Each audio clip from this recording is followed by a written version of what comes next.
Greetings, friends of liberty. 'Twas not a fortnight ago that, attending yet another dinner party at Lord Grenville's residence, I had the pleasure of conversation with our Prime Minister himself, William Pitt the Younger.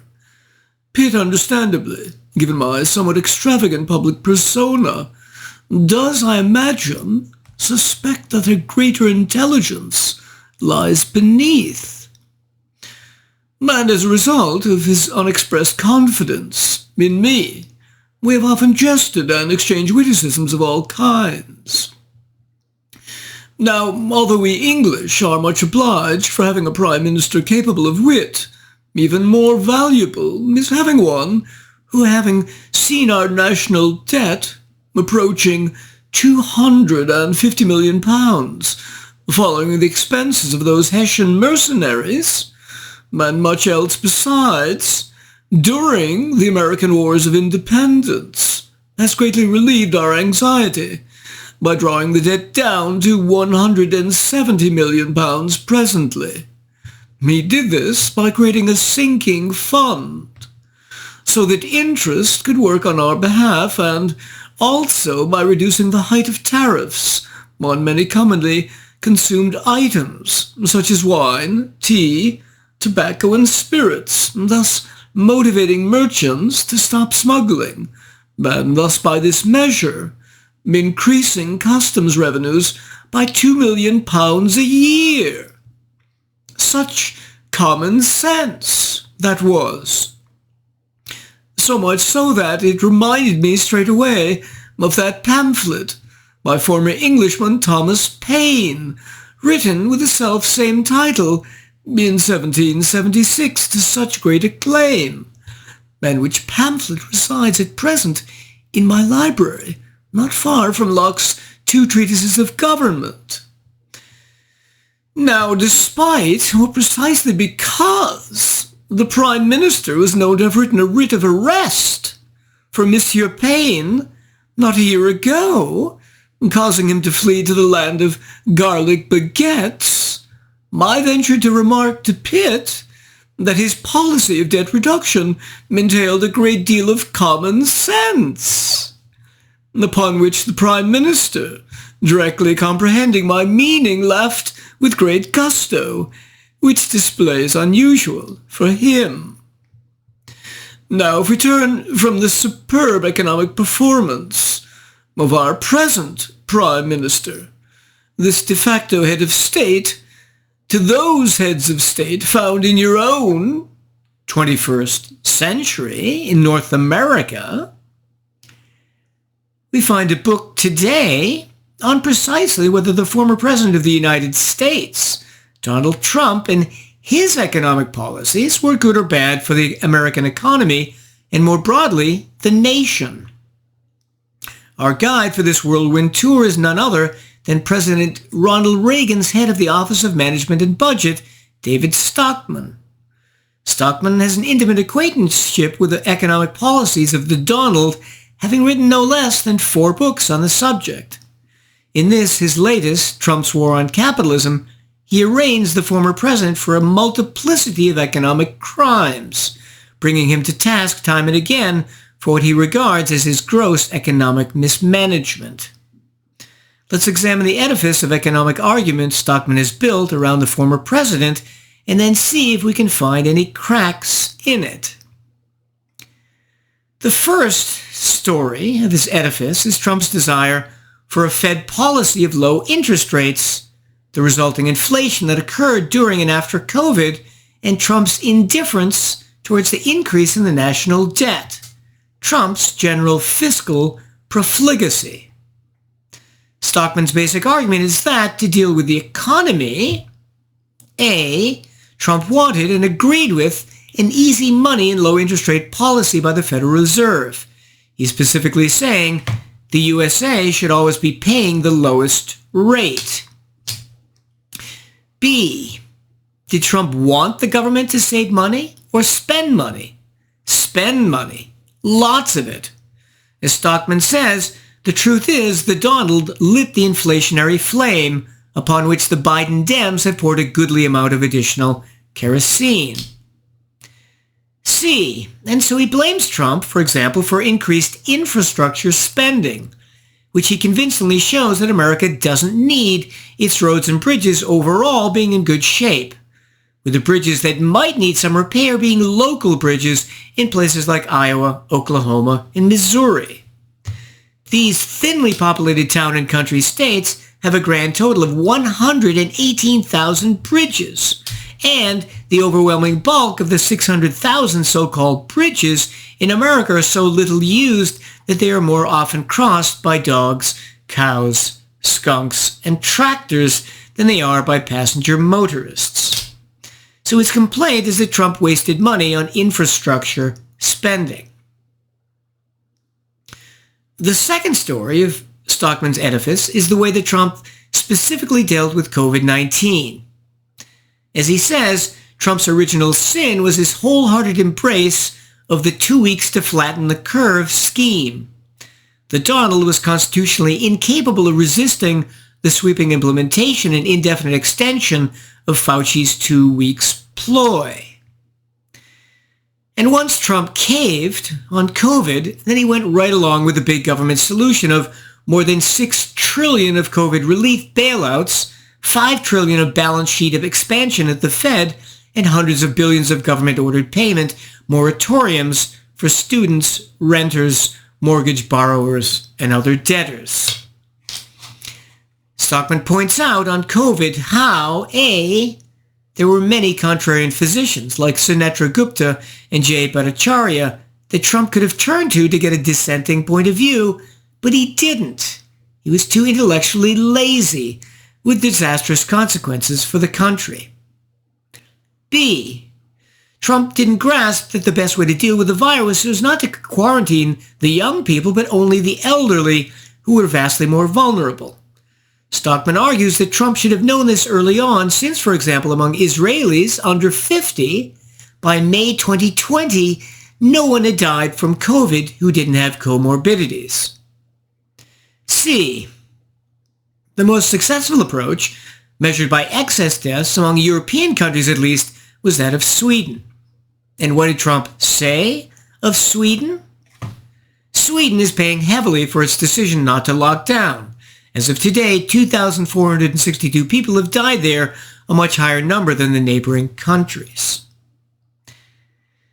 The third story of Stockman's edifice is that of defense spending under Trump. A, he blames Trump for increased spending, saying the vastly bloated national security budget left behind by Obama took on $215 billion more girth on the Donald's watch. He believes instead that you Americans should just hunker down in what he calls Fortress America, only defending the North American continent because there are no technologically advanced industrial powers who have either the capability or intention to attack the American homeland. He continues from this hyper-isolationist point of view by saying that the whole disaster in Ukraine today is rooted in the war party's mindless expansion of NATO in violation of all of Washington's promises to Gorbachev to not expand an inch, and also claims that there is only one reason why the Kim family is still in power in Pyongyang, because Washington still occupies the Korean Peninsula.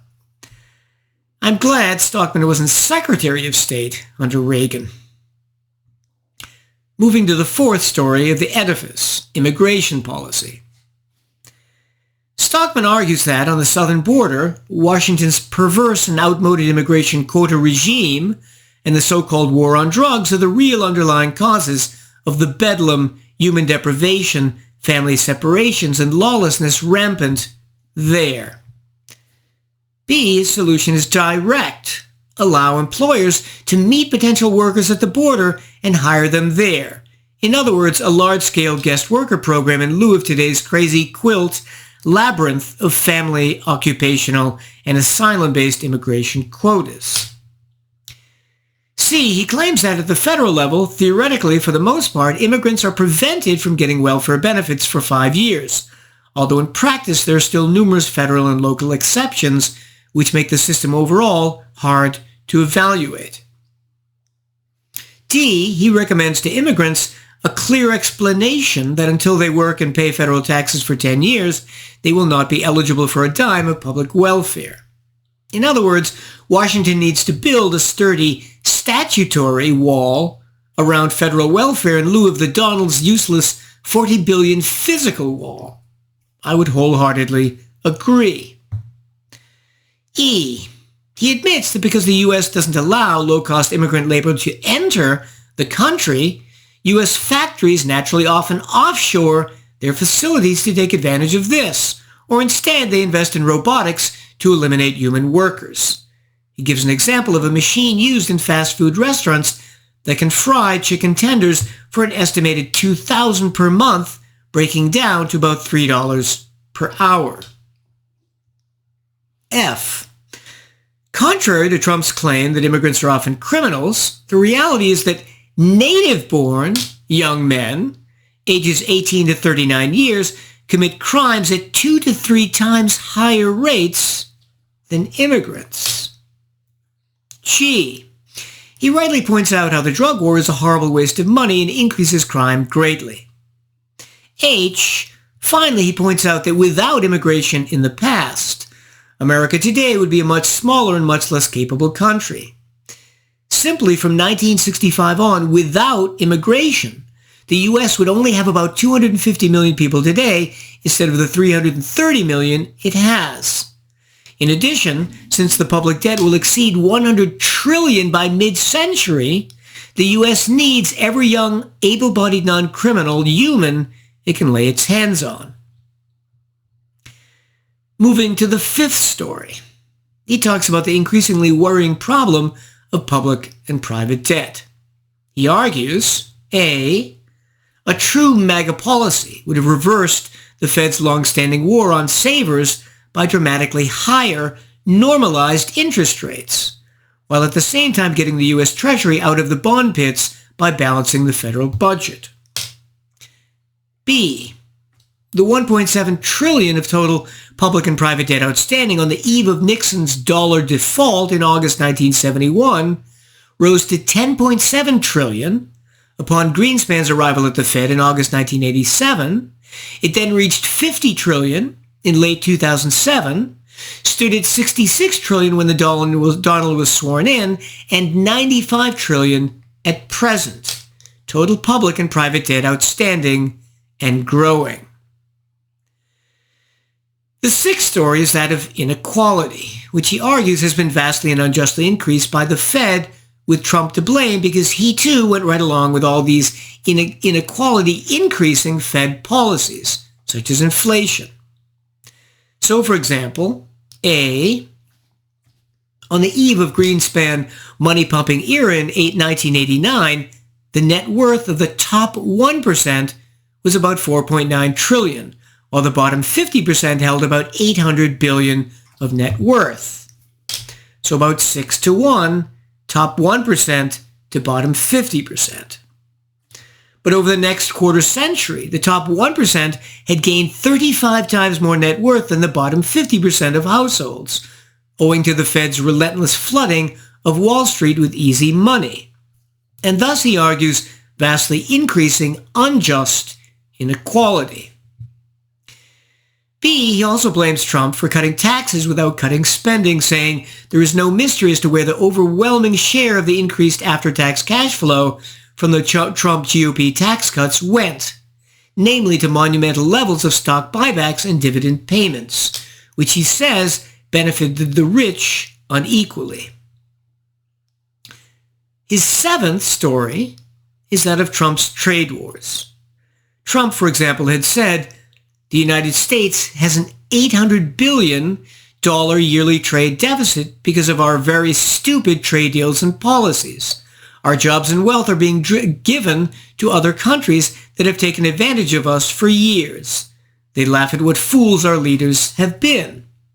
Trump, of course, thinks good trade policy is just a question of making good deals.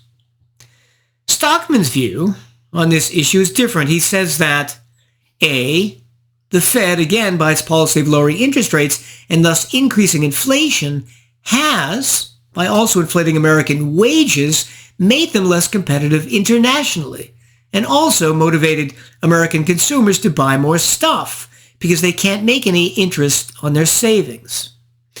So because American wages are higher, manufacturing has moved offshore, and because Americans are incentivized to spend and not save because of the low interest rates, they're buying lots of the offshore products. As he says, by the eve of the Donald's arrival at the White House, the US dollar was buying 1.6 more Korean won, 3.5 more Chinese won, and 7.1 times more Indian rupees than it had in 1982. B. In addition, because of a lack of a gold standard and central banking throughout the world, other countries naturally try to keep their manufacturing sectors competitive by lowering their currencies too.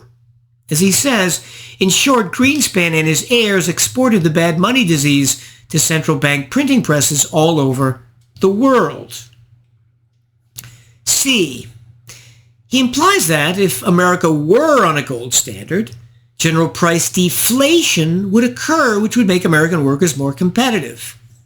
Under a regime of sound money, the rise of significant recurring trade deficits causes an outflow of monetary reserves and a resulting contraction of credit, domestic demand, imports, and deficits. But the U.S. now never contracts its money supply, but instead constantly inflates it. D.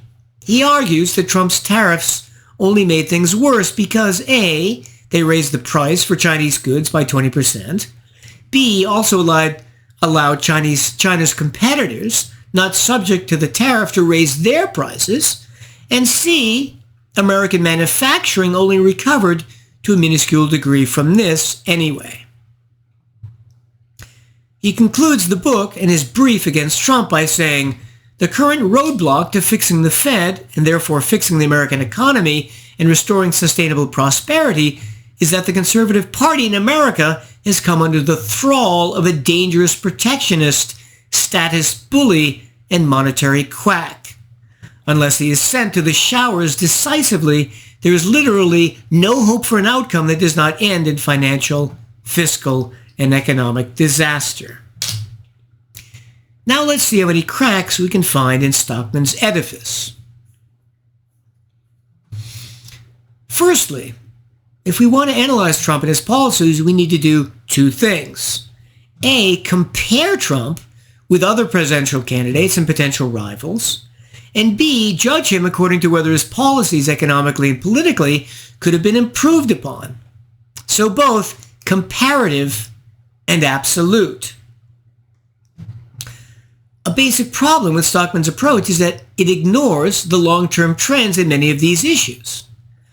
So while it's true that Trump represents the trend, and while it's true the trend for many of the stats he cites is indeed going in the wrong direction for over a half century, and while it's true Trump represents the latest and worst part of the trend, since he was the second to last president, it's really the trend that's the problem and not Trump per se.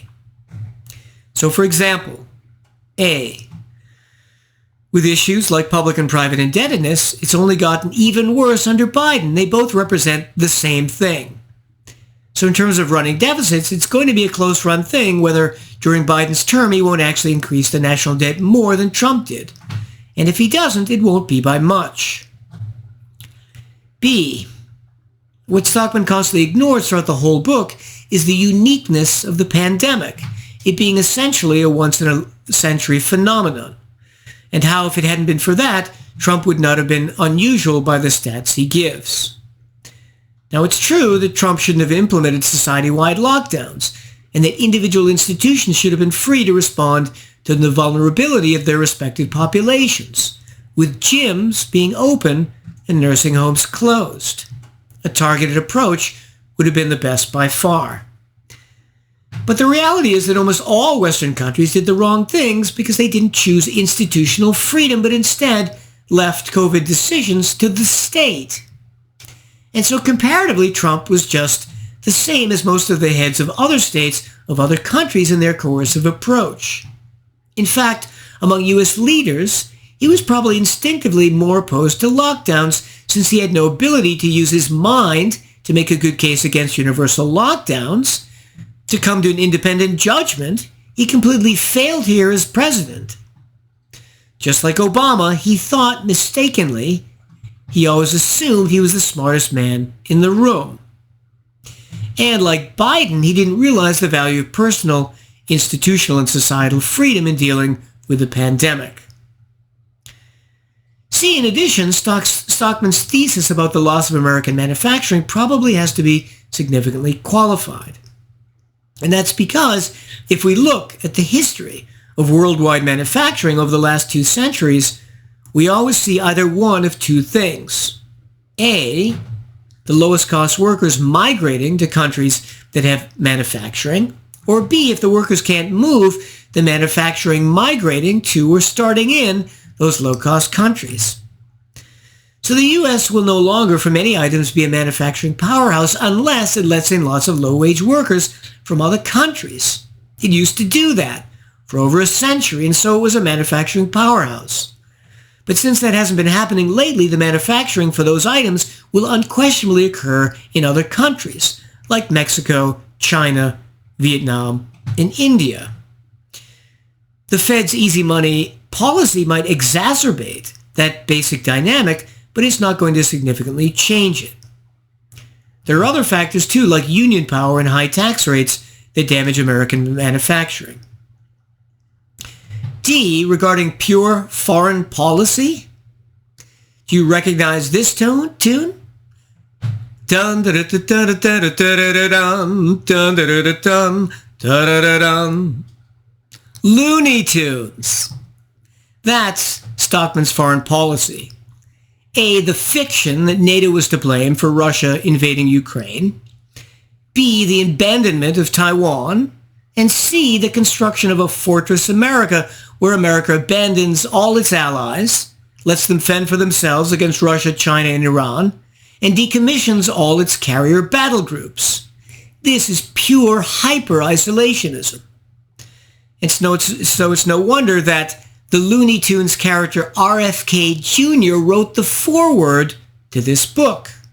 And also no wonder that Stockman complained about America's accelerated vaccine project, Operation Warp Speed.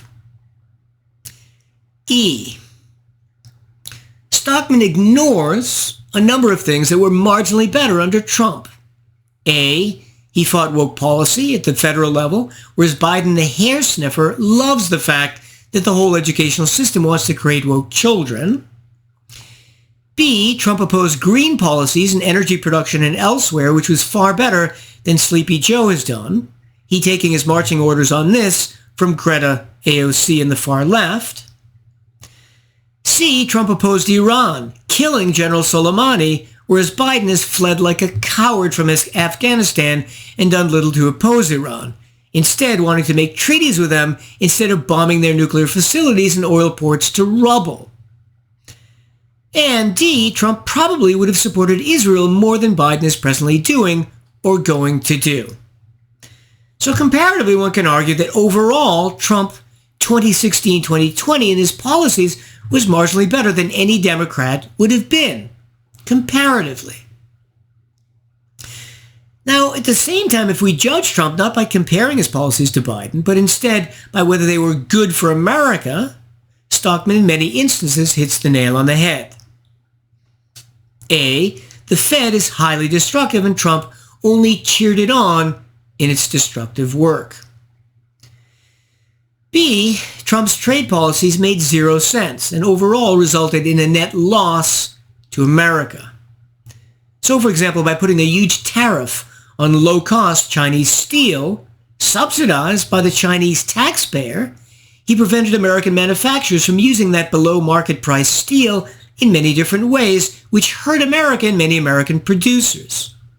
In essence, if another country is going to give you free steel, take it and let their infrastructure bubble get even bigger before it bursts. The bigger they are, the harder they fall.